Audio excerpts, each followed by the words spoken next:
اچھا، تو ایران اور اسرائیل کے درمیان تقریباً 2 ہفتے کی شدید کشیدگی رہی، مہلک فضائی حملے ہوئے، اور اب سننے میں آ رہا ہے کہ جنگ بندی ہو گئی ہے۔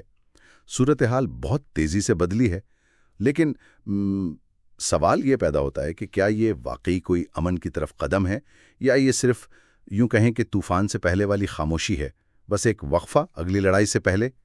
آج ہم کوشش کریں گے کہ جو مواد ہمارے پاس ہے اس کی روشنی میں ذرا گہرائی سے دیکھیں کہ یہ اعلان کیا ہے، اس کے مضمرات کیا ہو سکتے ہیں۔ چلیں اس کا جائزہ لیتے ہیں۔ تو بات شروع کرتے ہیں اس اعلان سے۔ سابق امریکی صدر ٹرمپ کی انتظامیہ کی طرف سے یہ بات سامنے آئی کہ 12 دن کی لڑائی کے بعد ان کی کوششوں سے ایک مکمل اور حتمی جنگ بندی ہو گئی ہے۔ انہوں نے کہا کہ دونوں طرف سے فوجی کارروائیاں روکنے پر اتفاق ہو گیا ہے۔ جی، لیکن یہیں سے بات دلچسپ ہو جاتی ہے، بلکہ تھوڑی پیچیدہ بھی، کیونکہ امریکی اعلان کے فوراً بعد ہی ایران کے وزیر خارجہ عباس عراقی صاحب ان کا ایک بڑا واضح بیان آ گیا، جس کا ذکر آپ کے مواد میں بھی ہے۔ انہوں نے بالکل صاف کہا کہ کوئی باضابطہ معاہدہ نہیں ہوا، اور ایران اپنی کارروائیاں تب تک نہیں روکے گا جب تک اسرائیل اپنی جارحیت مکمل طور پر بند نہیں کر دیتا۔ تو اس سے فوراً سوال کھڑے ہو گئے۔ بالکل بالکل، اور یہ صرف بیانات کی حد تک نہیں ہے، زمین پر جو ہو رہا ہے وہ بھی تو کچھ اور ہی کہانی سنا رہا ہے نا؟ ایک طرف آپ دیکھیں جنوبی اسرائیل کے شہر جیسے بیرشیبا، وہاں میزائل گرے، تباہی ہوئی ہے۔ ایک مضمون میں وہاں کے ایک آدمی کا ذکر تھا، وہ ملبے سے سامان نکال رہا تھا اور کہہ رہا تھا کہ یہ کیسی جنگ بندی ہے۔ دوسری طرف تہران میں ہزاروں لوگ سڑکوں پر تھے، کچھ جھنڈے لہرا رہے تھے، کچھ ظاہر اپنے پیاروں کے لیے ماتم کر رہے تھے، انصاف مانگ رہے تھے۔ تو وہ انسانی پہلو بہت بھاری ہے۔ تو یہ صرف کوئی سرحدی جھڑپ تو تھی نہیں، اس میں امریکہ صاف ملوث نظر آیا، علاقائی ملیشیاؤں کا کردار تھا۔ یہ سب چیزیں اسے زیادہ خطرناک بنا رہی تھیں۔ خبریں آئیں کہ ایرانی ڈرونز قطر اور بحرین میں امریکی آڑوں کے بہت قریب اڑتے دیکھے گئے۔ یہ تو بہت بڑی اشتعال انگیزی سمجھی گئی۔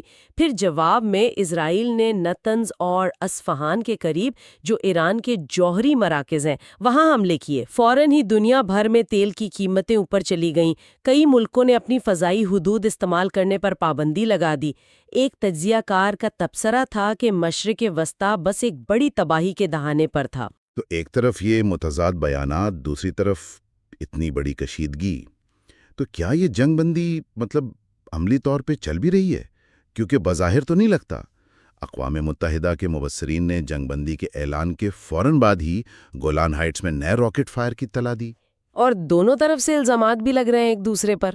اور یہ بات بھی واضح ہے کہ شام اور لبنان میں جو ایران نواز ملیشیا ہیں وہ پیچھے نہیں ہٹے۔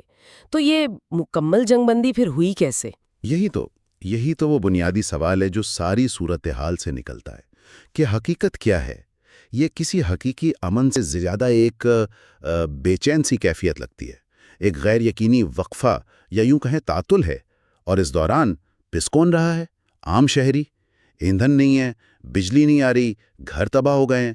ایک ذریعے کے مطابق تو بنیادی ضروریات پوری کرنا بھی مشکل ہو گیا ہے۔ تو جب سیاست دان اور سفارتکار ان الفاظ پہ بحث کر رہے ہیں، جنگ بندی، معاہدہ، زمین پر تو زندگیاں بکھری پڑی ہیں اور مستقبل غیر یقینی ہے۔ تو خلاصہ یہ ہے کہ صورتحال ابھی بھی بہت غیر مستحکم ہے، بہت غیر واضح ہے۔ الفاظ کا کھیل چل رہا ہے اور اصل جو انسانی المیہ ہے وہ شاید نظر انداز ہو رہا ہے۔ بالکل بالکل۔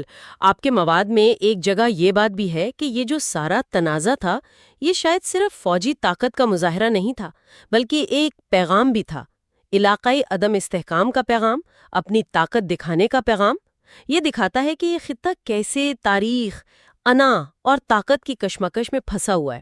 یہ امن نہیں لگتا، یہ شاید سانس لینے کی ایک مہلت ہے، ایک ایسی خاموشی جو کسی بھی وقت کسی نئے واقعے سے ٹوٹ سکتی ہے۔ اور شاید یہیں پر ہم اپنے سامعین کے لیے ایک سوال چھوڑ سکتے ہیں کہ اس نام نہاد وقفے کے دوران وہ کون سی بنیادی کشیدگیاں ہیں جو حل طلب ہیں، جنہیں نظر انداز کیا جا رہا ہے، اور وہ کون سے عوامل ہیں جو کسی بھی وقت ایک نئی، شاید پہلے سے بھی زیادہ شدید کشیدگی کو بھڑکا سکتے ہیں۔ خطرہ ابھی ٹلا نہیں ہے۔